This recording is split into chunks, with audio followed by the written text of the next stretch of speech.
Hello, fellow safety and health professional, and welcome to another podcast in a series of podcasts based on an article in Safety and Health magazine that's all about you.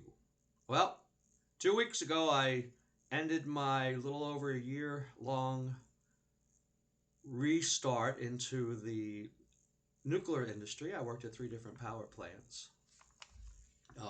I used to be in the safety field full time as a safety professional, both industrial safety, on construction sites and in power plants, and also as a radiation protection technician and then supervisor in the nuclear field. Well, because of COVID, I had to go back and do it again.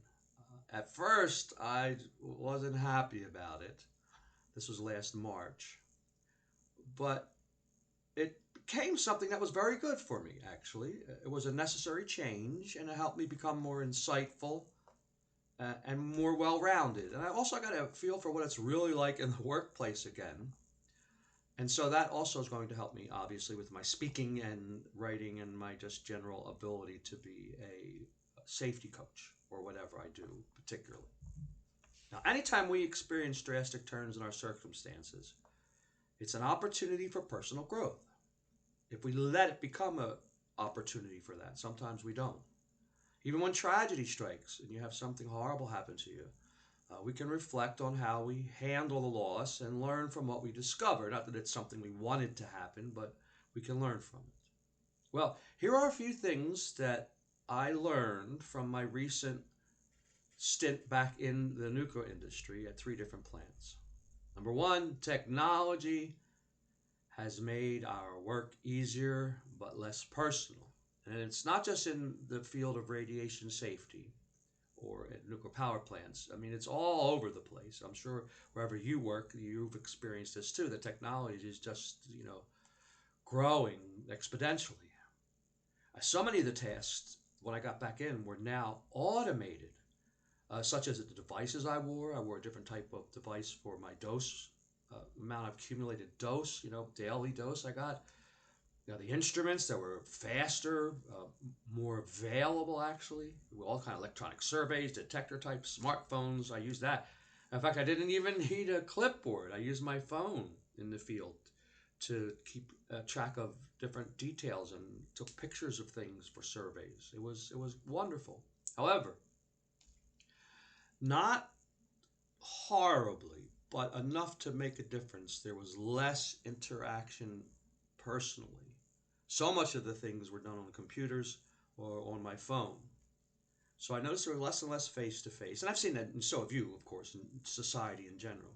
Now, these advances are valuable. I liked them. I liked all the changes. I really did.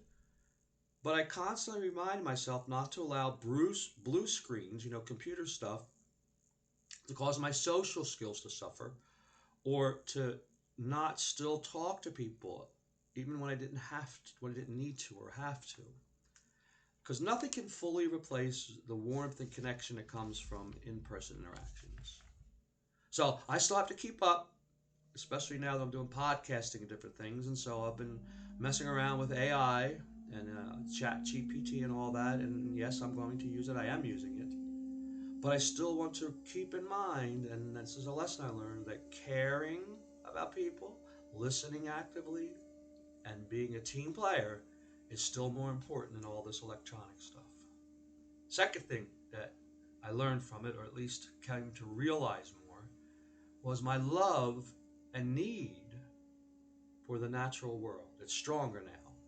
Nuclear power plants, if you haven't worked in one, it's all metal, concrete, electronic components, artificial lighting. And I was spending in the plant at least, 12 and a half hours, maybe even 13 hours, and inside one of these marvelous power producers. Definitely, I like nuclear power. I've made a lot of money over the years off of it, working there for so many years. But there's no flowers or plants. Maybe in the lobby when you first come in, there's a couple plants. That's about it. All day you're inside concrete and steel and artificial lighting. Even the clouds and the sun, because of my shift work that I was doing, I didn't get to see either that much. And I started to realize when I did have days off, sometimes I worked on my days off too, but I also started to realize how much I missed it, how much I miss the natural world. I love plants and flowers, and so now I have a deeper appreciation for how important they are to my mental and physical well-being. And I take long walks now and truly pay attention to all the birds and the rabbits. And I live by a lake, so there's all kind of birds, and even big eagles and stuff. Third thing I got and realized was I need to believe in myself, no matter what. Just believe in yourself. I'll admit it, I was frightened, quite frightened, when I first went to the first power plant, which is outside of Detroit. I hadn't been in the business for over 30 years, almost 35 years. And the world of radiation safety and radiation protection, which includes industrial safety, by the way, that was part of our responsibilities, is very stringent. There's so many regulations and procedures. It's probably any of the businesses I've worked in or with, besides NASA, I haven't seen any that is more stringent than the nuclear industry. So I had to go back in after all those years, and I was very frightened. Actually, couldn't sleep well at first. And the first few weeks of testing and shift work and remembering stuff I had forgotten was brutal, but I did it. Yes, I made some mistakes, and they could kind of tell I was the experienced new guy, even though I had a lot of experience. It's been a long time since I've had those experiences. And people helped me out a lot, which was wonderful. But it strengthened my self confidence because I did it. And here I am, over a year later, third power plant, and this last one, I had so much fun. I enjoyed myself so much. So it made me have more faith that I can do things even though they're very challenging. And the same thing goes for all of us. I mean, I'm sure you've doubted yourself, right? Whether you could do something. And sometimes that's important that you do that, have those doubts, so you're realistic. But most times it doesn't help. And so now I have new mantras that I use, three of them. I have different ones I use, and here's one. Be brave, be prepared, and dive in. So that's what I'm going to do for the rest of my life when I come upon something that I find it's really challenging or even frightening. And lastly, I know, and you probably know this too for sure, that you can learn from all of your experiences, the great ones, the wonderful ones, the joyful ones, and the nasty ones or the frightening ones. My personal growth this past year occurred because I didn't just live through what happened to me. I didn't just go just to make money, though I needed to.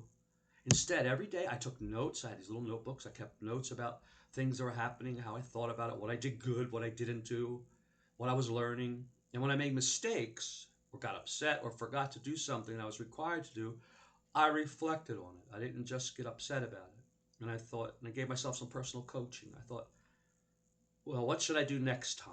Or what caused me to act this way? It was a great learning experience. Plus, I had fun. I had so much fun. At first, not as much as I did as time went on. I felt more comfortable. I laughed a lot. I made all kinds of short-term friends, in outages, they call it, where the plants shut down. People move around all over the country. So you'll meet somebody, you'll never see them again, or you might see them again in, a year for a couple months. And I made a few long-term companions, people I still keep in touch with, and I will keep in touch with over time. I'm glad it happened now. I wouldn't have said that to you last March. I was, saying, oh no, I don't want to go back to a regular job. And I like the words that Louise Hay, she's an author, I like her stuff, and she's founder of Hay House Publishing. On this topic in general, she said, every experience I have is perfect for my own growth.